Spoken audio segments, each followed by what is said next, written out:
You can visit the American Botanical Council anytime but mark May 7th for their annual Herb Day to buy plants and attend talks. Find out more at abc.herbalgram.org. Right now we're going to be talking about herbs with one of our all-time favorite guests, Lucinda Hudson. Welcome back to Central Texas Gardener. Hi, Tom. Good to see you. Always good to see you as well. We're going to talk about herbs to enjoy right now, herbs to plant right now, and ways to enjoy them as well. They're talking about drinks and cooking, all sorts of fun things. Those things we like. we do enjoy it, especially when we're talking with you about them. Just a quick word, your Herb Garden Cookbook, the first cookbook I ever owned, and it's been a standard in Texas for decades now. It has, 27 years. And you've just had a smash hit with Viva Tequila. Yes. So congratulations on that. Thank you. Yeah. Now you've brought some wonderful themed baskets for us to think about and contemplate. And the first one is filled with plants that we should be enjoying right now, but not necessarily planting right now, right? Yeah. I kind of did the parsley, sage, rosemary, and thyme basket. And those are standards that everybody should have in their garden. Right. But many of the herbs that we're enjoying so much that are beautiful and healthy and fragrant and gorgeous, I like to plant in the fall. Right. The parsleys, the arugula, the dill, the fennel, they're gorgeous throughout the spring and early summer. Right. But we want to plant them more in the fall. Right, and they're not well suited to our Texas summers. No, and you know, parsley is such a fabulous herb. Some people don't think, but we get the curly parsley that just looks beautiful along borders in the garden. Sure. Or the Italian flat leaf parsley, which I love. Yeah, and that's the real cooking parsley. Yes, I'm enjoying a minced parsley salad right now that I just finely mince it, not in the Cuisinart. This is the kind of beautiful, you know, and shredded Parmesan and olive oil and a lot of fresh lemon juice and almost like a tabbouleh, but without, you know, it's just gorgeous. It sounds like a tabbouleh for sure. I love that salad. It's I put garlic in it, but I guess the thing of parsley, it freshens your breath. So. Sure. Well, you brought some bay, which actually could be planted pretty much any time of year. Yeah. Better to get it done in the fall, though, when you plant trees. And a little bit of, I give mine some pretty good afternoon shade. And my bay tree is about 15 feet tall now. Right.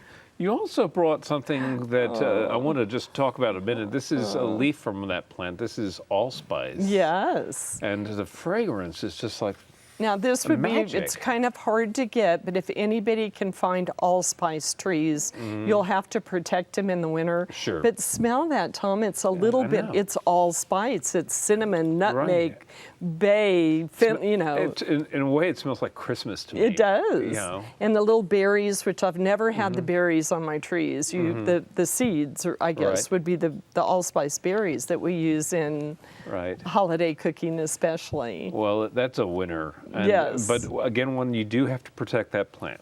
I take it into the garage, and that's getting hard to take a 12-foot giant pot into the garage and let it go dormant. Yeah, right. But some special people who really love to garden may want to seek out allspice or some more rare plants. But we're talking more of the fun, I guess more common everyday herbs. Okay, well, in keeping with the parsley, sage, rosemary, and thyme theme, this is a new variety of thyme that you brought along.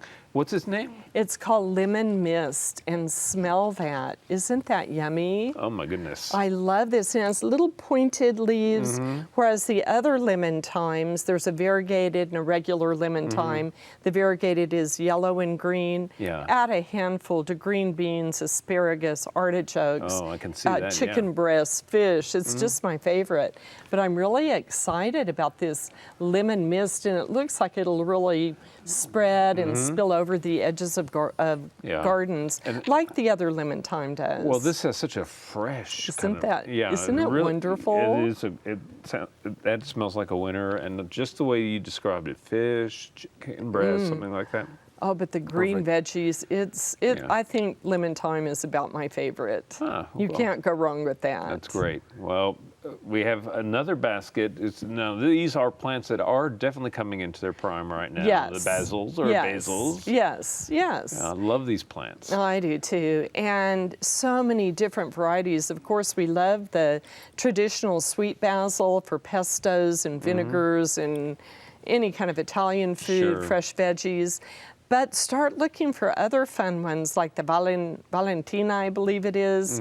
That's a real Genovese. Just look for different varieties of basils that are especially made for pestos and Italian food. And we get lemon basil and lime basil and red Reuben basil that, oh, I love it. It's deep purple, so of course I have a lot of that around my purple house. Thai basil that we're going to use with Thai foods. So this is basil season. And they have, some of them have these deep smoky flavors, and others have that fresh herbal quality. Spicy flavors. There's an African blue basil that I don't really recommend for cooking. It's a big bush basil with pretty purple flowers, and the bees love it. So bring it in for that purpose, but I don't. It's kind of strong scented for cooking. Okay, all right. And those citrusy basils, the lemon, the lime, oh, they're wonderful.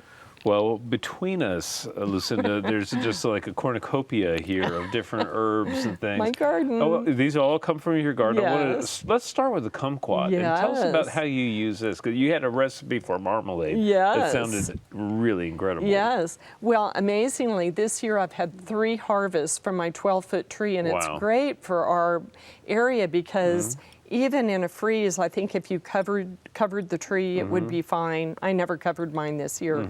But I did 3 batches of kumquat marmalade with crystallized ginger, splash of tequila, the best marmalade. I put a dollop of that in my oatmeal in the morning. Oh, yeah. But I also love to glaze cakes with it. Like I heat the marmalade just a little bit to where it's more glaze-like. Glaze a cheesecake, glaze any kind of a beautiful cake with this. Oh my gosh. But the drink that's so fun is I'll take that marmalade and put it in a shaker with a little bit of tequila and fresh lime juice, shake that up. Delicious cooler cocktail. Well, sounds awesome. And look how pretty these are. They are gorgeous, like candy. 3 harvests of this, and of course, you eat the whole thing. Right. And kids love it. It's like a sweet tart, do you know? So you eat the whole thing. It's tart on the outside, sweet on the outside, tart on the side. Okay. Well, there's so much to talk about here, but there's some cilantro in bloom, which is this is not the time to plant the cilantro. But look at the pretty white flower we get from it. And it attracts pollinators to the garden. Beautiful with roses. It's almost like baby's breath in a bouquet. Right. Yes. You have lavender here as lavender, pretty time. Oh, that smells so good. I love lavender. It's great in a glass of champagne. Put a lavender flower in it, and it just perfumes the glass of champagne. Interesting. You have so many creative uses. Now the fennel is looking gorgeous here. Yes. And tell us a little bit about the care of these during our Texas summers.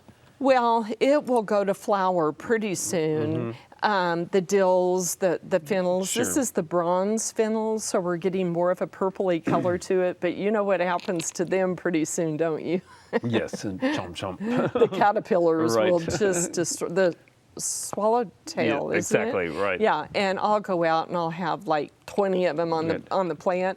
And if you lightly poke their little heads, they shoot out orange horns with the strongest scent of fennel and dill. Okay. We've got to wrap it up, but I know you have a blog. What's the blog address? It's just Lucinda Hudson, HUTSON.com.